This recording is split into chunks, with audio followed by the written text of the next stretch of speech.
गइल जाओ लागल ना बलिया मेला ए गोरी आराम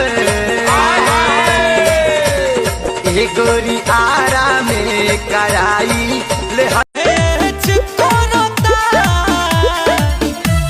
ए राजा तो हर माथ के पगरिया हमर लाला के खखरिया बड़ी मैच करता भैया के बोला गए ननदो कहकता खजनवा रामा भैया के बोला गए ननदो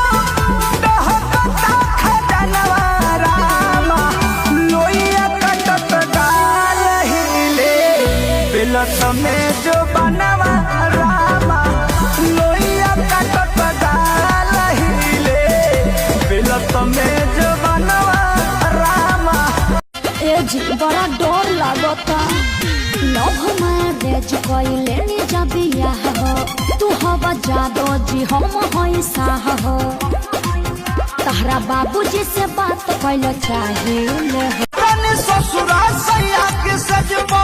हिल ना होखे रबर वाला चोली किन के दी है यरम को हिल ना होखे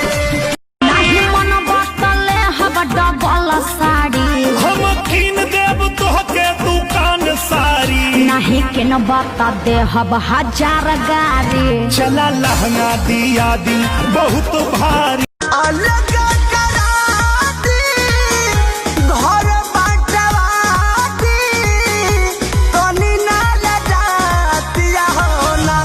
ए भैया हो मड़ई में करई झाड़ू लगाई फिर पोछा लगाई अपन दर्द के तना ले बता तो बैठ के हुरबा बाबू जी ने तो देखौला ए रब जी अरे रब जी अरे रब जी बनल बा बॉडी खेला कबड्डी राजा नहीं चाहिए गड्डी बनल बा बॉडी खेला कबड्डी राजा नहीं चाहिए गड्डी 10 नहीं 20 ना 1000 दीजिए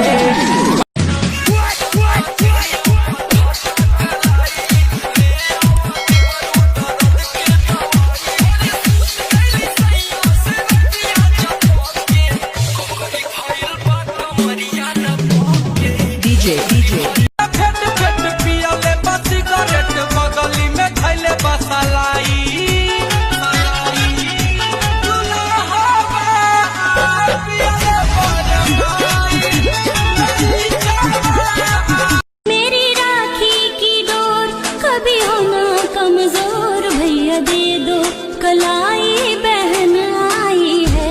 मेरी राखी की डोर कभी हो ना कमजोर भैया दे दो कलाई बहन आई है भैया दे दो कलाई बहन आई है कितना रिश्ता है दामन महीना भी सावन भैया खा लो